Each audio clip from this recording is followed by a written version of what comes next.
Alrighty, welcome back everyone. We just talked about all the other games. We didn't have a chance to get to a number of really interesting ones, including some ones that could take people by surprise. And I feel like one of the ones we just talked about is going to. I don't know where it's going to come from. Maybe Pitt, Florida State, maybe Virginia Tech, Georgia Tech, maybe Florida A&M. There's enough openings there for something crazy to happen. I have to imagine something crazy is going to happen in this one. But let's get into my best bets. There's a number of games this weekend that I feel really confident about. One that I'm kind of just riding a wave on, if I'm being totally honest, and a couple other ones that I think are going to absolutely hit in some respects. But let's go ahead and get into this, and let's start on the Friday night. Washington Rutgers over 59.5. This one's really interesting.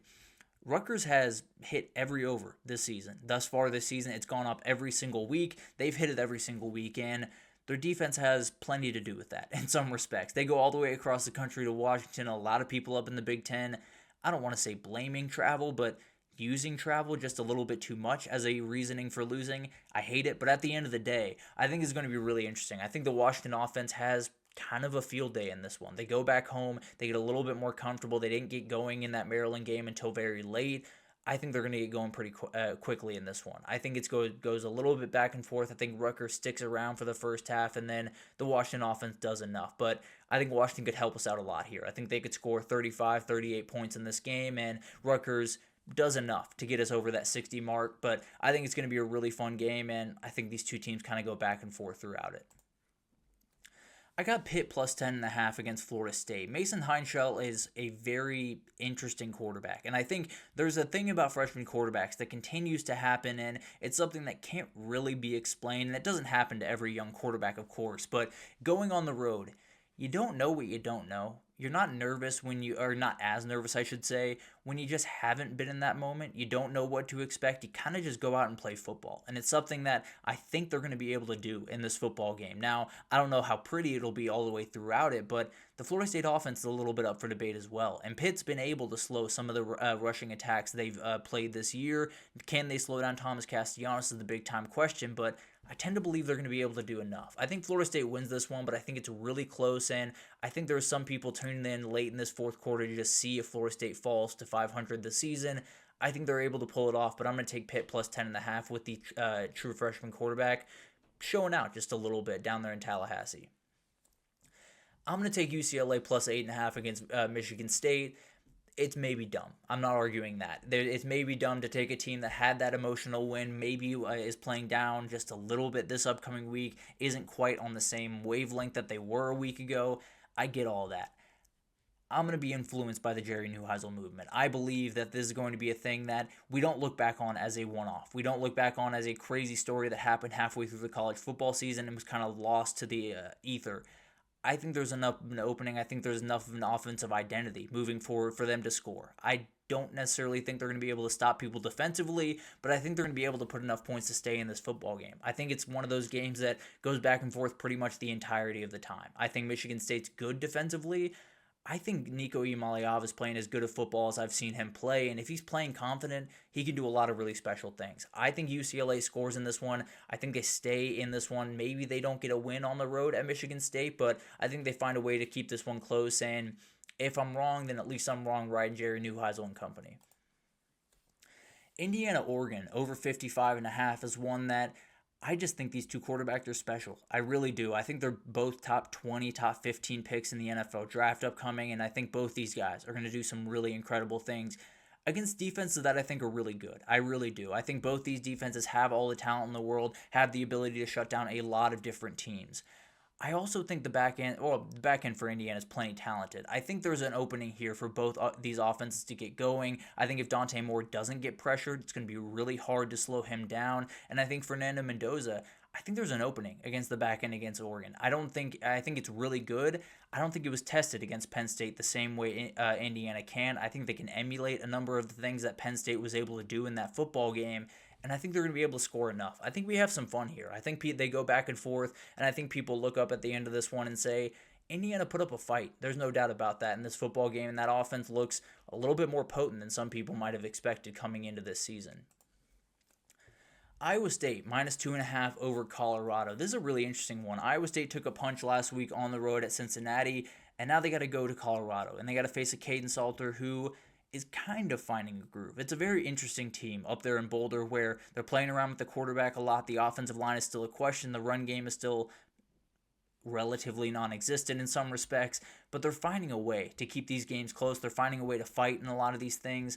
I just think Iowa State's going to be able to run the ball. I don't think Caden Salter is going to be able to do much of anything, especially run the football in this game. I think Iowa State's able to control the pace pretty much from start to finish. Obviously, wanted to give a quick shout out to Deion Sanders going through some different health complications right now. Still finding a way to be around football. This dude loves this game so much, wants to be around it, wants to be around these kids and help them, continue their journey in football. Really incredible thing to watch. I think it's one of those things where this weekend is just too many different things going on around Colorado and Iowa State playing too confident of football right now, especially offensively, to get this one done. So I'm going to take Iowa State to at least win this one by 3 points.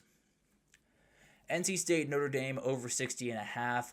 I think Notre Dame's going to do a lot of the heavy lifting here. I'll just be totally honest. I think CJ Carr is going to have an afternoon. I think Jeremiah Love and Jadarian Price do Jeremiah Love and Jadarian Price things throughout this football game, and I just think Notre Dame scores maybe 49 points, maybe 56 points, and really helps out this total quite a bit. I think NC State does enough to help us out over that 60.5, maybe scores 14, 17, something like that, but at the end of the day, I think Notre Dame's going to do a lot of the heavy lifting here. I think maybe it looks a little bit like that Notre Dame result against Arkansas where just a lot in one direction, but you hit that over because the other team does just enough offensively where they score 10 or 14 points to get us over that 60.5. But I think Notre Dame rolls in this one, and I think that offense does plenty of work to get over 60.5 here.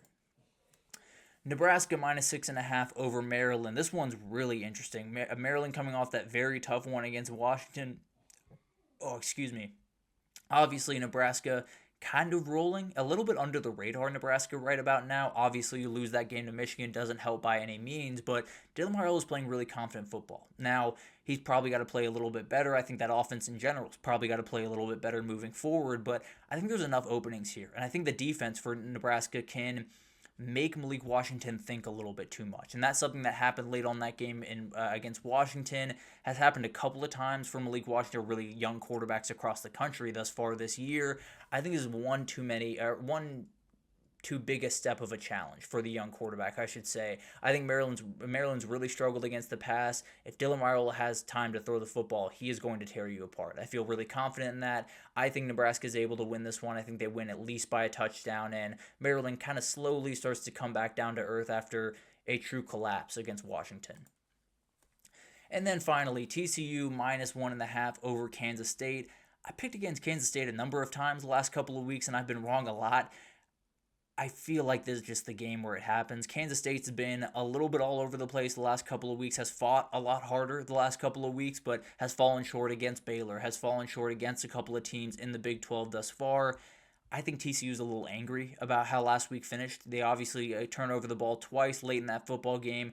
I don't want to say hand the game to Arizona State, but at the end of the day, give Arizona State the opening to go take it, and I think this is one of those games where they come out rolling. I think they're able to run the football, which they haven't really done the entirety of the year, and if that's the case, Josh Hoover's going to have a huge day. He's going to be able to do kind of whatever he wants because he has the time, he has the opening, he has all of the things he could possibly need to kind of dice up this defense just a little bit. So I think it's going to be a fun one. I think Kansas State is fighting a lot harder lately, so I think this is going to be a little bit back and forth offensively, but I think TCU just has enough dudes defensively, and Josh Hoover is going to have plenty of time to operate this offense on Saturday. So I'll take TCU minus 1.5 there, and hopefully those will go a little bit better than last week. I believe I went 3-5 last week if I'm not mistaken. We'll check that obviously going into next week, and we'll hopefully find our way over 500 this week, continue to roll towards the end of the season because we're almost halfway home. As crazy as that sounds, we're about to head into the halfway point of this college football season, and I don't know a whole lot. And I think we're going to learn a whole lot this upcoming weekend. We're going to learn how real that Florida performance was. We're going to learn, is Missouri one of those fringe playoff teams or a real contender for the national title? Same thing with Indiana. We're going to figure out how good Oregon and Ohio State are compared to everyone else. We're going to find out, is Texas have any shot of turning this thing around with Arch Manning, or is it a 7-5 season in Austin here pretty soon? So a lot on the table this upcoming weekend, a lot of things that will change, a lot of upsets that feel like they're going to happen or they could happen by the end of the afternoon, and then we're looking up trying to figure out what the SEC and the Big Ten look like at the end of it. I can't promise it's going to be very easy to decipher, but we'll do our best. On Sunday night, we'll do our best to get an idea of what we're looking at the rest of the season, get an idea of who was able to kind of set some statements this upcoming weekend, because there is a number of moments where they possibly could. And we'll talk about it all on Sunday night. Thank you so much for tuning in to just another edition of Just Another College Football Podcast. Please do like, comment, subscribe. It means the world to me, helps me out a ton over here. We got a huge weekend coming up. Enjoy it all, take it all in. And at some point on Sunday, we will absolutely break it down and we will get into the craziness that I'm sure is going to unfold. But thank you so much for tuning in, and I will see you guys on Sunday.